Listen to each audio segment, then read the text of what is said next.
अस्सलाम वालेकुम दोस्तों। शीन वाटसन पाकिस्तान क्रिकेट टीम की हेड कोचिंग के लिए मजबूत उम्मीदवार थे, लेकिन अभी खबर ये है कि शीन वाटसन ने भी पाकिस्तान की हेड कोचिंग लेने से इनकार कर दिया है। और उन्होंने ये इनकार किया क्यों? क्या पैसों के कोई मामला थे या उनकी कोई और कमिटमेंट थी? और आईपीएल का इसमें क्या रोल है, क्या वजह है शीन वाटसन की? ये सारी चीज़ें इस व्लॉग में आगे चल के डिस्कस करेंगे, लेकिन सबसे पहले नज़र मार लेते हैं इसके बैकग्राउंड पे। तो शीन वाटसन जो थे वो इस सीज़न में पीएसएल में कोयटा ग्लैडिएटर की जो है वो कोचिंग कर रहे थे, लेकिन अनफॉर्चुनेटली जो कोयटा की टीम है वो क्वालिफाई नहीं कर सकी फाइनल के लिए और वो बाहर हो गई, जिस वजह से जो है वो जितने भी उनके फॉरेन प्लेयर थे उसके बाद अभी जो शीन वाटसन थे वो भी पाकिस्तान से रवाना हो गए। जिसके बाद जो है वो खबरें सामने आई कि शीन वाटसन, पहले यही कहा जा रहा था कि शीन वाटसन जो है उनके मामला तकरीबन ऑलमोस्ट पीएसबी के साथ तय पा चुके हैं और अभी जैसे ही पीएसएल ख़त्म होगा तो उसके बाद वो पाकिस्तान की हेड कोचिंग के हवाले से पीएसबी के साथ जो है वो मज़ीद बातचीत जारी रखेंगे और यहाँ पर स्टे करेंगे। लेकिन फ़िलहाल जो अभी खबर सामने आई है उसकी वजह से यही है कि शीन वाटसन ने जो है वो इनकार कर दिया है। और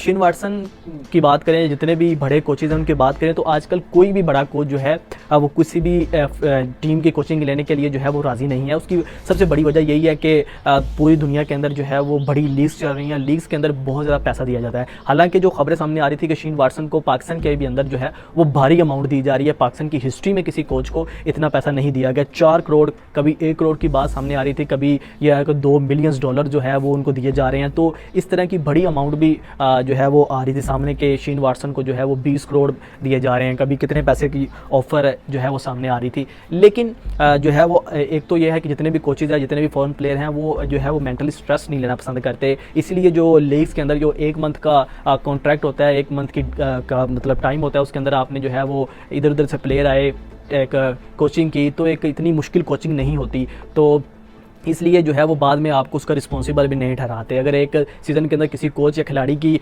परफॉर्मेंस पसंद नहीं आई तो फ्रेंचाइज मालिकान अगले सीज़न के अंदर जो है वो एक नया कोच, नया कप्तान ले आते हैं। तो ये इतनी बड़ी बात नहीं होती, सिर्फ 1 मंथ का जो है वो एक सीज़न का कॉन्ट्रैक्ट होता है। लेकिन अभी जितने भी अगर बात की जाए इंटरनेशनल कमिटमेंट के हवाले से, अगर इंटरनेशनल कोचिंग के हवाले से, तो एक फुल टाइम जॉब होती है जिसमें आपको फुल टाइम अवेलेबल रहना पड़ता है टीम के लिए। आपको फॉरेन जितने भी टूर्स होते हैं उनके जाना पड़ता है। तो ओवरऑल जितने भी जो बड़ी मुश्किल जॉब होती है, तो एक स्ट्रेस भी होता है, फिर बाद में जो है वो उसका चेक एंड बैलेंस भी होता है। टीम की परफॉर्मेंस के हवाले से भी कोच से पूछा जाता है भाई क्यों नहीं टीम परफॉर्म कर सकी। तो ये सारी चीज़ें होती हैं। इस वजह से जितने भी गोरे हैं या जितने भी जो कोचेज़ हैं, बड़े कोचेज़ हैं, वो आजकल जो है वो कोशिश करते हैं कि वो छोटे कॉन्ट्रैक्ट्स पकड़ें, उनमें उनको पैसा भी ज़्यादा मिल जाता है। और अभी आप देख लें आईपीएल आ रहा है, उसके बाद जो दूसरी बड़ी लीग्स हैं तो वो भी ये वजह होती है कि जितने भी खिलाड़ी होते हैं वो कोशिश करते हैं कि भाई एक आईपीएल या 1-2 लीग्स के कॉन्ट्रैक्ट मिल जाएँ, उसके बाद बाकी जो है वो अपनी फैमिली को टाइम दे।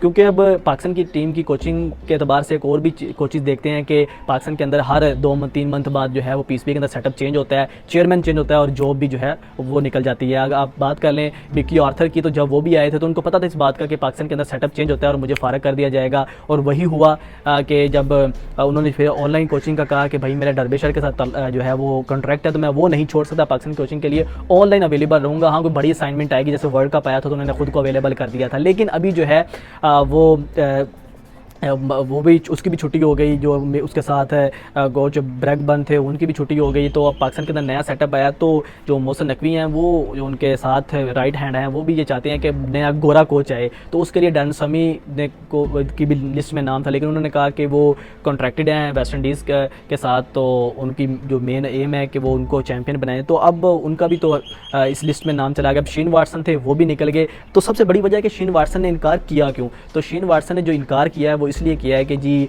आगे जो है वो आईपीएल आ रहा है और आईपीएल के अंदर उनकी कमिटमेंट है, उन्होंने कमेंट्री करनी है, ऑलरेडी वहाँ पे कमिटमेंट की हुई थी। लेकिन पाकिस्तान के अगर वो पाकिस्तान के साथ कोचिंग करते तो आईपीएल में नहीं जा सकते थे, क्योंकि पाकिस्तान की अभी जो है वो न्यूजीलैंड के साथ सीरीज़ है। तो इस वजह से जो है वो उन्होंने आईपीएल और उसके साथ साथ फिर उनकी और भी 1-2 आगे लीग्स आ रही हैं, उनके साथ उनके कॉन्ट्रैक्ट्स हैं। तो उन्होंने कहा अभी फुल टाइम वो अवेलेबल नहीं है, अभी आईपीएल में भी जाएंगे, फिर पाकिस्तान के अंदर न्यूजीलैंड की टीम आ रही है, यहाँ पर सीरीज़ है, तो ये जो है वो क्लैश होता है। जिस वजह से जो है उन्होंने कहा कि मैं अभी अपनी फैमिली की मुझे कमिटमेंट्स हैं, मेरे जो है वो फैमिली बीवी बच्चे हैं, तो मैंने उनको भी टाइम देना है, तो मैं फुल टाइम अवेलेबल नहीं हो सकता, जिस वजह से उनके साथ जो है वो मामला तय नहीं पा सके। तो ना तो कोई पैसों की वजह है, बहुत से लोगों ने कहा कि जो उन्होंने जो है वो करोड़ों रुपए मांगे हैं, जिस वजह से पीएसबी जो है इसलिए मामला तय नहीं पा रहे। तो और भी बड़ी वजह बताइए, लेकिन जो मेन वजह यही है कि वो फुल टाइम अवेलेबल नहीं है, उनके आईपीएल और दीगर लीग्स के साथ कॉन्ट्रैक्ट्स हैं, जिस वजह से उन्होंने कहा कि भाई वो पाकिस्तान टीम की कोचिंग नहीं कर सकते। तो उन्होंने जो है वो इनकार कर दिया। पाकिस्तान क्रिकेट बोर्ड जो है वो नए कोचेज़ की तलाश में है, टाइम कम है। न्यूजीलैंड की सीरीज़ जो है वो अप्रैल में है और न्यूजीलैंड की टीम यहाँ पाकिस्तान आएगी और उसके बाद इंग्लैंड जाना है, फिर आयरलैंड, फिर वर्ल्ड कप है। तो बड़ी बिजी स्केड्यूल है, जिस वजह से जो है वो